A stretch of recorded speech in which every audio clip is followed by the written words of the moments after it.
Once you've reached the top of the bag and you've cast off your stitches along the one edge here and you are ready to work your first strap, you're going to be working flat back and forth in rows along this strap all the way to the top of one side. Then you're going to take the stitches that are on a holder from the other side and do the same, decreasing along both outer edges until you reach the width of the strap. Then you're going to just be knitting straight up until you reach the top. And I like to put, you could graft these stitches together, but I prefer to put a seam here because it keeps the strength and it helps this maintain a little bit of strength so that when you are adding groceries to the bag, it doesn't stretch out too much. So again, just for purposes of this little tutorial, I just have a sample here to show you how to work the knit two together and the slip slip knit. I like to work decrease stitches, not totally against the edges of my work, but a couple of stitches in. So I'm going to start this 2 stitches in from the edge. So I'll work regular 2 knit stitches, and then I'm ready to work a slip slip knit, which is a left leaning decrease, which means that the direction of the work is going to go to the left. I'll show you what that looks like here. See how these are leaning to the left. Then over here we have the knit two togethers, which lean to the right. So to work a slip slip knit, you want to slip 1 stitch knitwise, then slip another stitch knitwise. Then you're going to insert the left needle down into the front of both of those stitches and knit them together. As you can see, that stitch is leaning to the left. Then we're going to knit across the row until we get to the last 4 stitches.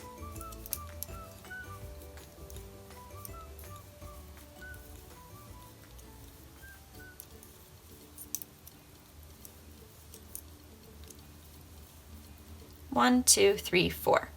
Now we'll work a knit two together, which is very simple. You just insert the right needle up into 2 stitches instead of 1, and you knit them together as if they were 1 stitch. And that decreases 1, and as you can see, that stitch leans to the right. Then we'll just knit the final 2 stitches, and all of the wrong side rows of the strap are worked in purl. So I'm going to purl across this row, and then I'll show you again how to work the slip slip knit and the knit two together.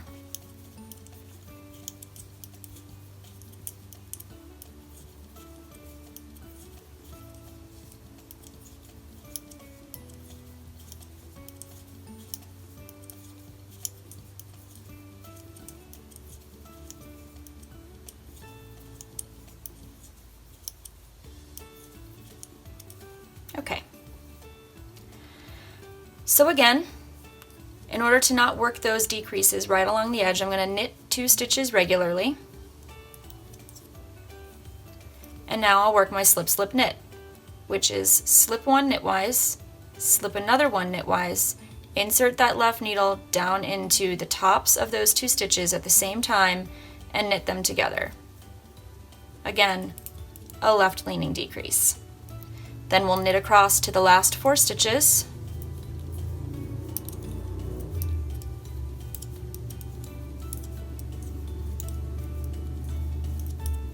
One, two, three, 4. We're going to knit these top 2 together and knit the final 2 regularly. So as you can see, this is starting to decrease along the edges. Once you've worked all of the decreases indicated, your strap will be at, without this I-cord, about this width, and you're going to knit straight all the way up to the center and then repeat that whole process on the other strap, the other side of the strap. Then what you want to do is block this work. I like to use a steam blocking method where I just put a wet towel over the work and then lightly graze a really hot iron over that wet towel, and what that does is it surges steam into the fibers of the fabric and it helps it lay flat, because stockinette stitch tends to curl on the outer edges and we want this as flat as possible for when we're working our attached I-cord.